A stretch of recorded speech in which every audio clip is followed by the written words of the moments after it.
Salut les gars. Bienvenue sur Miacode.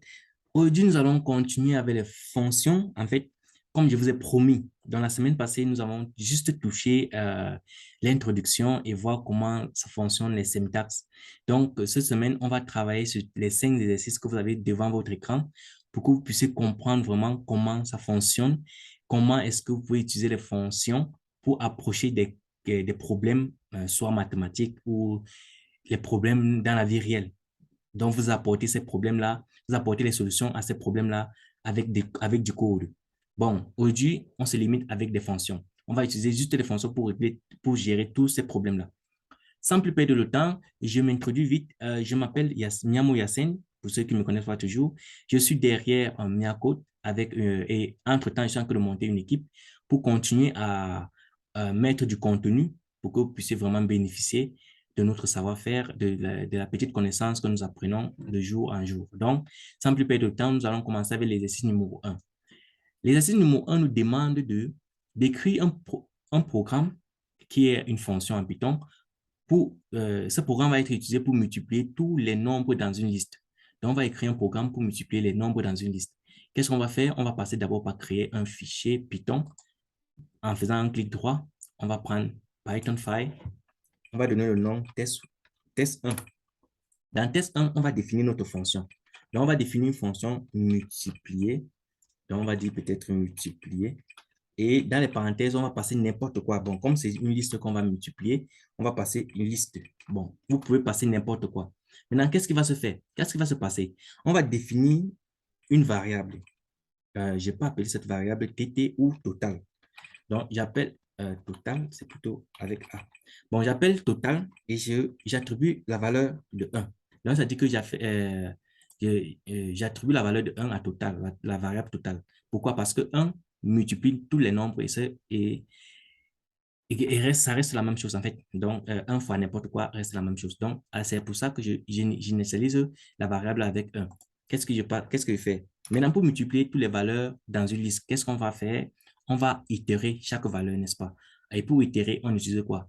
Les boucles. Et plus précisément, les boucles for. Donc, j'utilise rapidement la boucle for. J'utilise une variable qui va itérer sur quoi? Sur la liste. Donc, for I in list. La liste, c'est quelle? C'est celle qui est en parenthèse, n'est-ce pas? Oui, parce que c'est notre liste. Maintenant, quand ça va itérer, qu'est-ce qui va se passer? La valeur de total va varier. Donc, c'est-à-dire qu'à chaque itération, la valeur de total doit se multiplier. Donc, la valeur totale, maintenant, présentement, c'est quoi? C'est 1. Maintenant, on va multiplier la valeur de total par la première itération qui est x. Donc, on va dire que multiplier est égal à x. Vous voyez, c'est intéressant, non? Donc, à chaque fois, la valeur de total va varier. Si vous pouvez que la valeur de total varie à chaque fois, je peux juste utiliser un print function pour voir à chaque itération la valeur de quoi? Ça la cache même. La valeur de total, en fait. Maintenant, j'écris total. Qu'est-ce que je fais? À ce niveau, je peux juste imprimer la réponse. Je peux juste print la réponse pour voir vraiment comment ça fonctionne. Donc, je print. Je ne résous pas encore le problème. Hein. J'appelle la fonction. À ce niveau, j'appelle juste la fonction multiplier et je passe une liste dans cette fonction. Les listes sont déclarées avec quoi? Avec le carré, non? Bon, je passe les valeurs dans la liste 5, 2 et 6. Je laisse ça à ce niveau. Je mets virgule. Bon, j'exécute mon programme. En faisant un clic droit, je prends run test. Maintenant, avec run test, vous allez voir les valeurs à chaque itération. Nous avons combien ici? 1, 2, 3, 4. Donc, nous avons 4 itérations. Première itération, la valeur de total change à quoi? À 4, normalement. Deuxième itération, la valeur de total change à quoi? À 20. Troisième itération, à 20 fois quoi? 20 fois 2, c'est 40. 40 fois 6, c'est 240. Donc, c'est comme ça que fonctionne cette façon d'incrémenter. Donc, on a vu ceci dans les vidéos passées. Donc, il faut regarder comment utiliser les boucles for. Maintenant, à ce niveau, est-ce que c'est ce qu'on nous a demandé de faire? Non, on ne nous a pas demandé de faire cela. On doit retourner la totale plutôt. On ne doit pas retourner tout ceci. Donc, qu'est-ce qu'on fait? On peut retirer juste print ici et on sort de la boucle. On utilise quoi? Return. Return veut dire renvoi. Ça va renvoyer quoi? La valeur de total, puisque c'est la totale qui a la valeur que nous avons besoin. Maintenant, si on imprime à ce niveau-ci, pour voir la réponse, il n'y a rien. Il n'y a rien, pourquoi? Parce qu'on n'a rien imprimé. Donc, on va venir ici, on va utiliser la fonction print. Maintenant, avec la fonction print, on aurait quelque chose à l'écran. On aurait quelque chose sur l'écran. Maintenant, j'exécute le programme. Là, maintenant, vous avez 240. Donc, on vient de résoudre notre premier problème qui était de écrire un programme en utilisant les fonctions de Python qui va multiplier tous les nombres ou tous les éléments dans une liste. Et vous connaissez que les listes, c'est avec les carrés. Donc, si c'était des tuples, on devait mettre juste les parenthèses. Si c'était bon, peut-être, si c'était peut-être on appelle ça quoi, les ensembles, on devait mettre, en fait, vous connaissez comment on déclare les ensembles. Donc, sans plus perdre le temps sur cela, on passe sur l'exercice numéro 2. L'exercice numéro 2 nous demande d'écrire un programme, bon, une fonction en Python pour trouver le max de trois nombres. Donc, on va écrire un programme qui va trouver le plus grand des nombres entre trois, en fait, le plus grand entre trois nombres. Maintenant, je vais juste séparer ceci en utilisant le print function et je vais passer juste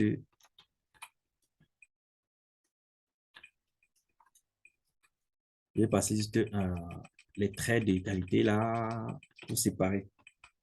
Bon, à ce niveau, je vais déclarer ma fonction. Maintenant, comment je vais savoir le plus grand entre trois nombres? Je vais d'abord chercher le plus grand entre deux nombres. Là, ça serait facile de chercher pour trois nombres, n'est-ce pas? Je vais utiliser le max de 2. Je vais juste écrire de 2. Bon, entre parenthèses, maintenant, qu'est-ce que je fais? Je passe les deux. Donc, je vais vérifier le max entre X et Y. Quand j'aurai le max entre X et Y, je peux maintenant chercher le max entre X et Y et Z, n'est-ce pas? Maintenant, ici, comme j'ai défini ma fonction, je vais utiliser une condition pour vérifier si X est supérieur à quoi? À Y. Je mets 2 points. Maintenant, si X est supérieur à Y, je retourne quoi? Je retourne la valeur de X, n'est-ce pas? C'est tout à fait normal. Maintenant, si ce n'est pas le cas, qu'est-ce que je fais? Je sors de la condition et je retourne à la valeur de, la valeur de Y. Parce que si X n'est pas inférieur à Y, qu'est-ce qui va se passer? C'est Y qui serait inférieur à X. Soit ça peut être égal, ça peut être aussi égal. Il ne faut pas oublier cela. Mais bon, on ne gère pas cela pour l'instant. Maintenant, si c'est que cela est fait, qu'est-ce qu'on va faire? Cette condition est déjà, cette fonction est déjà complète. Maintenant, avec cette fonction, on peut maintenant aller sur une autre fonction qui va chercher le max. On va donner le nom de max de quoi? De 3, n'est-ce pas? De 3, puisqu'on va chercher le max de 3 nombres. Maintenant, entre parenthèses, on va passer quoi? On va passer les 3 nombres qui sont x, virgule, y, virgule et z. Je mets 2 points. Maintenant, je retourne quoi? Je retourne simplement quoi? Je rappelle la fonction du max de 2. Puisqu'avec le max de 2, je peux trouver le plus grand entre deux nombres. Donc, je vais seulement appeler la fonction que j'ai déclaré ici en haut. Donc, ici, maintenant, si vous vous rappelez la semaine passée, je vous ai donné les avantages d'utiliser les fonctions parce que les fonctions sont réutilisables. Donc, vous voyez que dans une autre fonction, moi, je peux appeler une autre fonction. Donc, ça fait partie des avantages des fonctions. Donc, ici, comme je veux chercher le max de 2, je vais prendre X et je mets virgule. Maintenant, le deuxième, maintenant, je rappelle encore, regardez bien, je rappelle encore la fonction qui cherche pour 2. Là, maintenant, je vais mettre, comme j'ai déjà utilisé X, je vais mettre X, Y et Z. C'est tout, hein? C'est tout. Donc, ici, ça va commencer par ici d'abord. Donc, celle-ci va chercher le plus grand entre les deux ici. Et quand ça va trouver, maintenant, celle-ci va prendre le relais. Ça va chercher le plus grand entre celle-ci et celle qu'on a obtenue ici. Et maintenant, ça serait la réponse finale. Donc, on va seulement imprimer la réponse en appelant maintenant notre fonction de max de 3. On va maintenant passer les 3 nombres. Donc, ça peut être 5. On peut vérifier entre les 3 nombres, c'est 5, 6 et 1. Donc, vous connaissez que la réponse serait quoi? Ça serait 6, n'est-ce pas? Sur l'écran, vous avez 6. Donc, on peut mettre un message là en disant que le plus grand, c'est 6. Donc, je mets des entre guillemets. Je mets virgule pour séparer. Entre les entre guillemets, il veut dire que le plus grand, c'est 6. J'exécute le programme. Vous allez voir, le plus grand, c'est 6. Donc, là, c'est facile. Troisième exercice. Écrire un programme Python pour inverser une chaîne de caractères. Exemple, voici la chaîne de caractères, le résultat obtenu, attendu, ça c'est ceci. Donc, on va juste écrire un programme qui va inverser ceci pour que ça ressemble à celle-ci. Sans plus perdre le temps, on va passer à l'action. Maintenant, ici, je vais encore séparer avec ça. Et je définis ma fonction. Qu'est-ce que je vais faire? Je vais utiliser une fonction inverse. Donc, on a dit quoi? On va écrire, on va inverser. Donc, je copie juste le mot ci. J'ai défini ma fonction avec. Donc, je dis inverser. Je passe entre parenthèses. Entre parenthèses, maintenant, je vais utiliser string1. Donc, j'utilise une variable et je mets 1. Vous pouvez utiliser n'importe quoi. Ça n'est pas de problème. Maintenant, je déclare une variable encore. Je mets R. R. Bon, R, je vais un peu faire pour que ça soit différent de l'autre qui est dans les parenthèses. Je vais dire R string 1 is equals to est égal à. J'ouvre les entre guillemets et je laisse ça vide, sans espace. N'oubliez pas, sans espace. Maintenant, qu'est-ce que je fais? J'utilise index. Maintenant, la variable index, il va faire quoi? Ça va faire une chose. Ça va calculer la longueur de quoi? De la variable qui est en parenthèse, donc de l'argument-ci, en fait, de l'argument qui est dans la parenthèse. Ça va chercher, ça va calculer la longueur de l'argument qui est en parenthèse. Deuxième chose, qu'est-ce que je fais? Je vais utiliser la boucle while. While l'index est inférieur à 0, je pense, oui, est supérieur à 0, pardon. Parce que ça va décrémenter, vous comprenez? On va y faire en telle sorte que ça va décrémenter. Comme ça va, on va plutôt inverser, on va décrémenter. Ça va être inférieur. Quand ça va arriver à 0, ça va savoir que, bon, la condition est close. Bon, ça doit être inférieur à 0. Donc, je vais utiliser la variable dont j'ai déclaré R, STR, STR1. Maintenant, je vais utiliser cette variable, je vais l'incrémenter, est égal à, je vais utiliser maintenant l'argument qui est dans la parenthèse. Et qu'est-ce que je vais faire? Je vais mettre le carré, je vais passer l'index en subtraction. C'est-à-dire que je vais dire index moins 1 pour que ça puisse décrémenter. Maintenant, qu'est-ce que je fais? J'utilise maintenant index. Je peux dire index moins 1. Donc, soit vous dites que index est égal à index moins 1, soit vous dites index moins est égal à 1, moins est égal à 1. On a vu ceci dans les vidéos passées, comment manipuler les trucs comme ça. Donc, j'espère que ça ne vous cause pas de problème.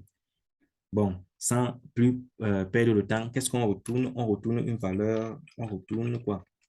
On retourne juste RS, plutôt, RST, R1.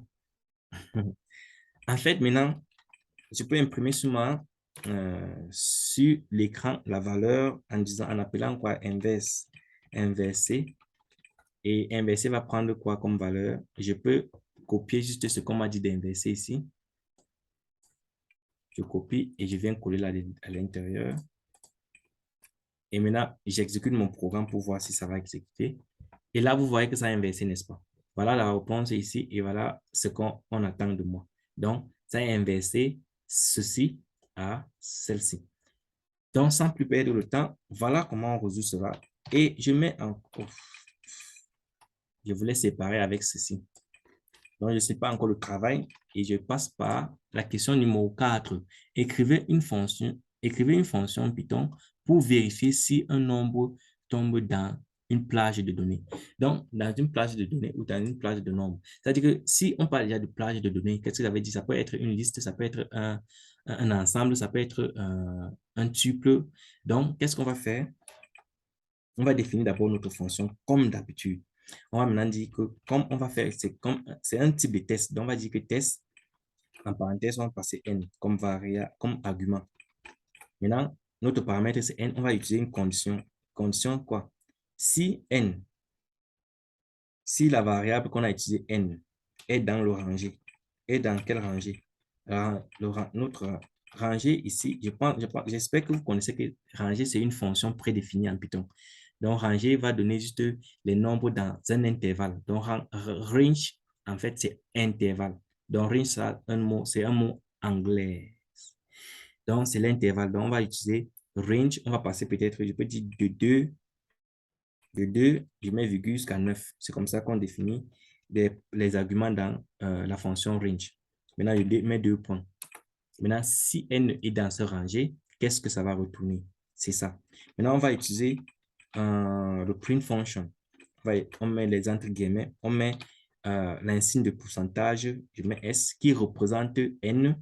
Je dis maintenant que est dans je peux dire l'intervalle.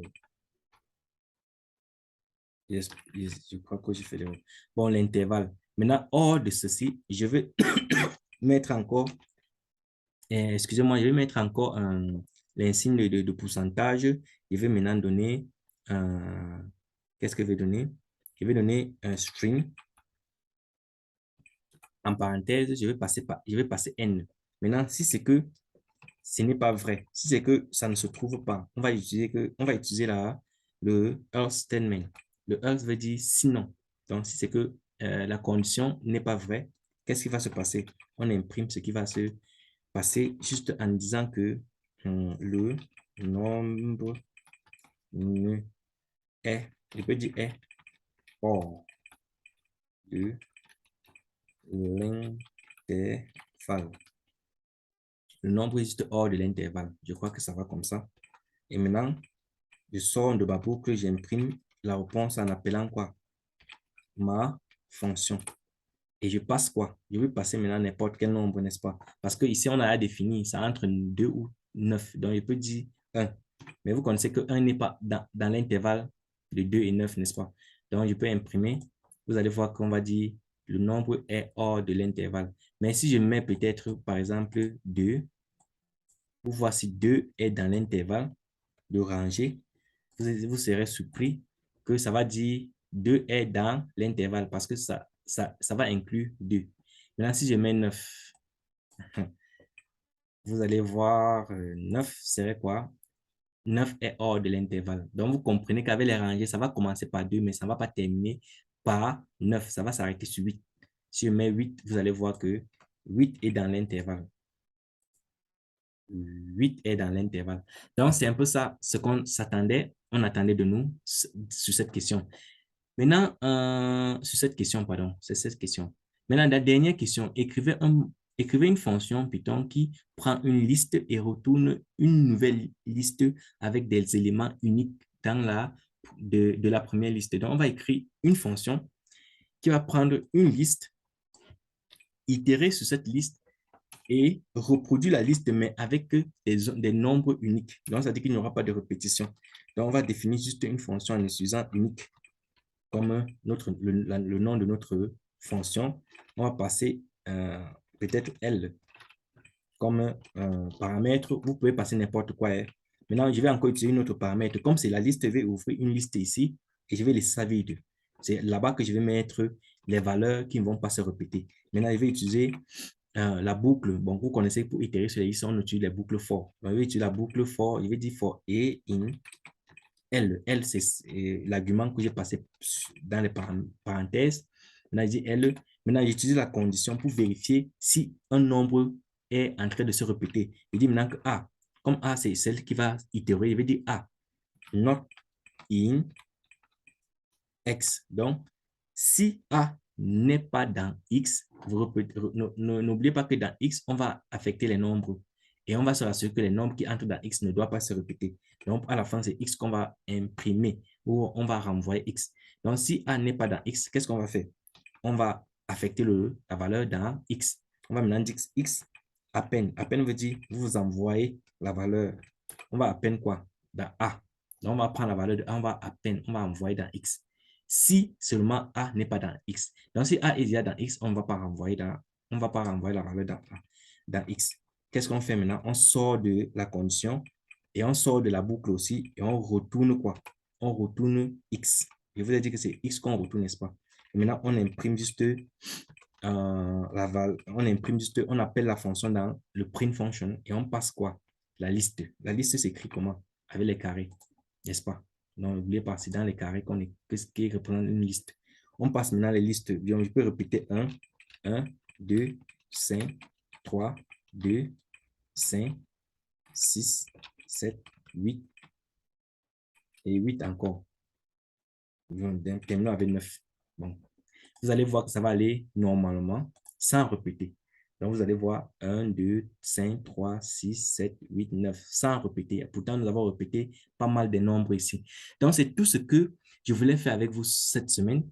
Intéressant, je voulais que vous voyez comment vous pouvez approcher les questions, utiliser les solutions en utilisant les fonctions en fait comme solution pour approcher les questions. Donc, c'était tout ceci que j'avais prévu vous montrer cette semaine. Maintenant, j'ai certains exercices ici pour vous que vous pouvez vous exercer avec à la maison comme les devoirs et passer par commentaire, en commentaire ce que ça vous dépasse ou ce que vous trouvez les difficultés. Parce qu'en fait, normalement, rien ne doit vous dépasser.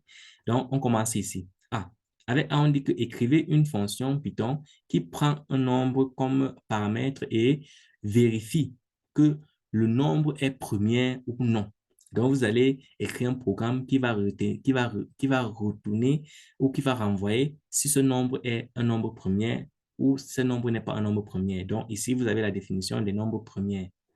Deuxième exercice, écrivez un programme Python pour imprimer les nombres pairs d'une liste de données. Donc, vous allez écrire un programme qui va imprimer ou va retourner les nombres pairs d'une liste.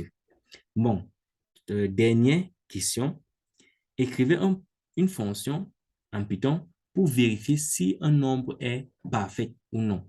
Maintenant, les nombres parfaits, voici la théorie de je ne sais pas si je veux dire que la perfection des nombres. Bon, voici ce qui veut dire les nombres parfaits. Vous lisez ceci, vous allez comprendre ce que veut dire les nombres parfaits.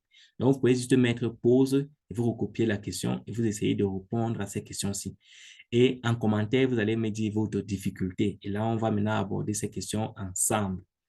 Merci d'avoir regardé cette vidéo et j'espère que ça vous a plu. J'espère vraiment. Et si c'est que vous trouvez des difficultés, passez ça par commentaire et je vais vous assister avec plaisir. N'oubliez pas mon pouce bleu, hein, c'est très, très important. À la prochaine.